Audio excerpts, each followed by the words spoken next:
उत्तर भारत का वो इलाका जहां रात ढलते ही धुंध जमीन को निगलने लगती है। चार बुजुर्ग गांव बनखेड़ा के बैलगाड़ी पर सवार होकर पास के गांव सेमरहा जा रहे थे। रास्ता सुनसान था और ठंड हड्डियों तक चुभ रही थी। बैलगाड़ी की घंटी की आवाज के सिवा चारों ओर सन्नाटा था। अरे भैया, आज की ठंड तो जान ले लेगी, हाथ पांव सुन्न पड़ रहे हैं।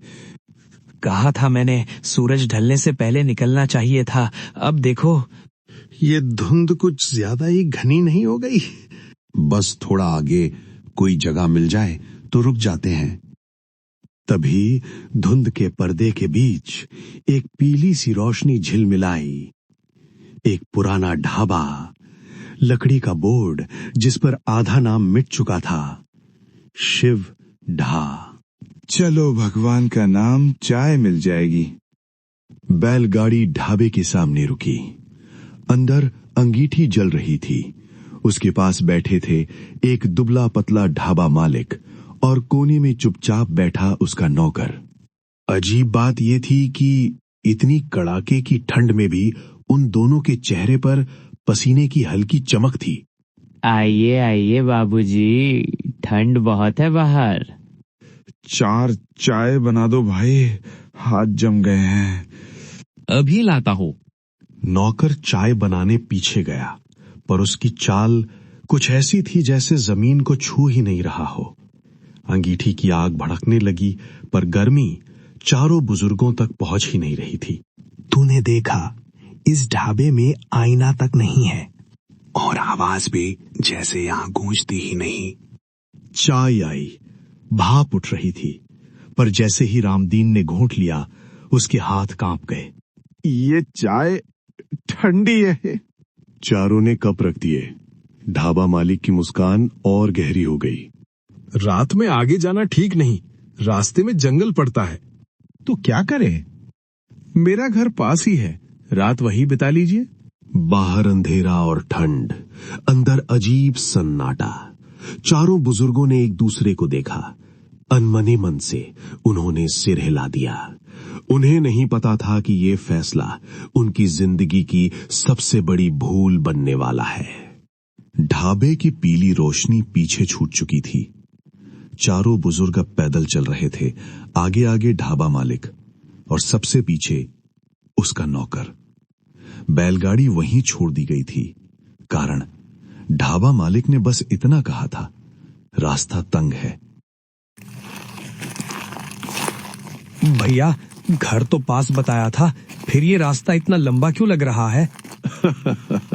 रात में दूरी बढ़ जाती है बाबूजी। चारों ओर खेत नहीं, जंगल नहीं, बस सूखे पेड़ों की कतारें। हवा चलती तो ऐसा लगता जैसे कोई धीमे धीमे नाम लेकर पुकार रहा हो। तूने गौर किया? हम सबकी परछाई आ रही है, पर इस ढाबे मालिक की नहीं।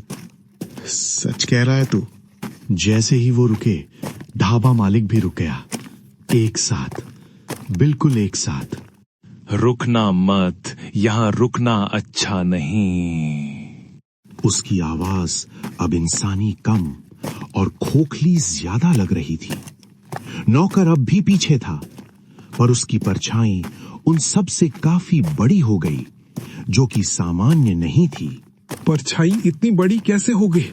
कोई जवाब नहीं, बस कदमों की लय एक जैसी, एक साथ। भाई साहब, आप किस गांव के हो? ढाबा मालिक धीरे धीरे रुका। अब वो मुड़ा। उसका चेहरा अब वैसा नहीं था जैसा ढाबे पर था। आंखें जरूरत से ज्यादा काली, मुस्कान जरूरत से ज्यादा चौड़ी।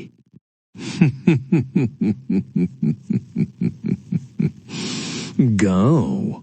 यहाँ अब कोई गांव नहीं बचा बाबूजी। इतना कहकर वो आगे बढ़ गया।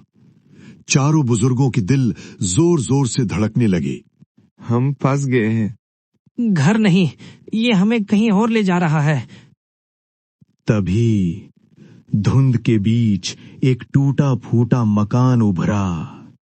आइए, मेहमानों का इंतजार था। घर के भीतर से अगरबत्ती नहीं बल्कि सीली मिट्टी और पुरानी राख की गंध आ रही थी, जैसे यहां कभी बहुत कुछ जलाया गया हो।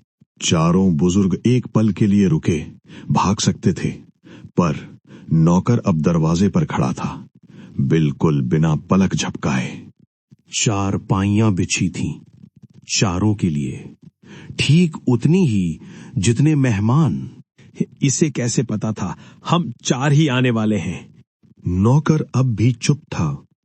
वो दीवार से सटा खड़ा था, जैसे दीवार का ही हिस्सा हो। अचानक छत के ऊपर चर्र चर्र की आवाज आई। ऊपर कौन है?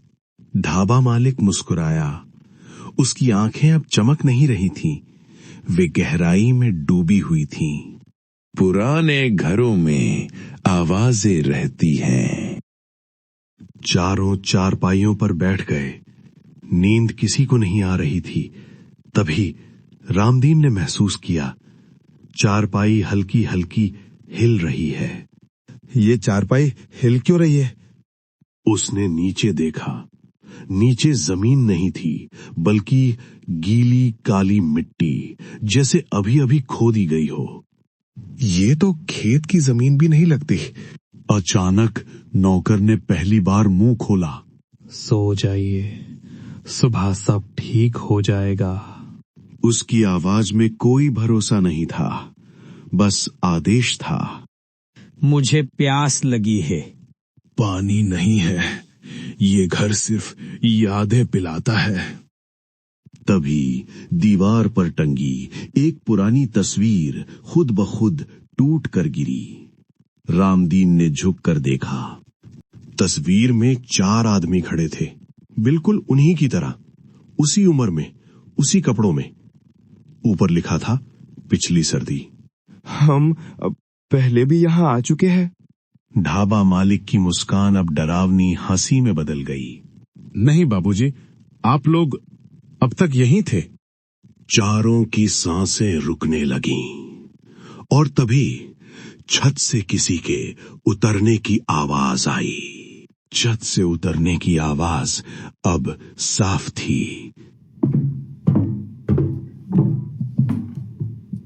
जैसे कोई जानबूझकर धीमे कदम रख रहा हो।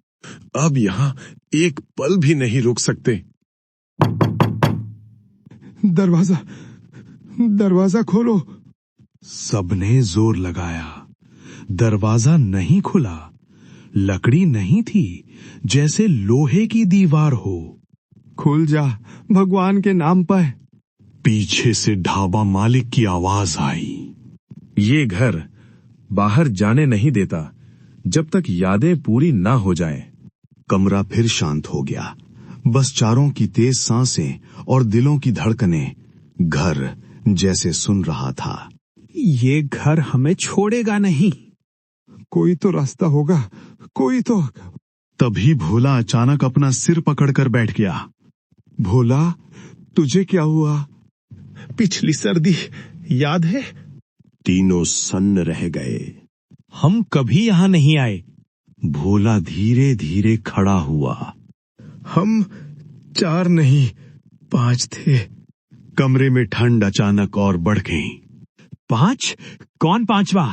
भोला ने दीवार की ओर इशारा किया। अब तस्वीर में 5 आदमी थे। गिरधारी? वो तो यादें टूटे शीशे की तरह दिमाग में चुभने लगीं। पिछली सर्दी, यही रास्ता, यही ढाबा और एक झगड़ा। किसी लड़ाई के कारण उन्होंने गिरधारी को पीछे छोड़ दिया। बैलगाड़ी आगे बढ़ गई थी। पीछे गिरधारी ठंड में गिर पड़ा था। हमने उसे छोड़ दिया था। एक काले घेरे में से गिरधारी बाहर निकलता है। मैं तुम सबको लेने आया हूं अपने साथ। भोला आगे बढ़ा। उसके चेहरे पर शांति थी। 1 की जान, 4 की जान। भोला ने गिरधारी को धक्का दिया और दोनों गड्ढे में समा गए। भोला।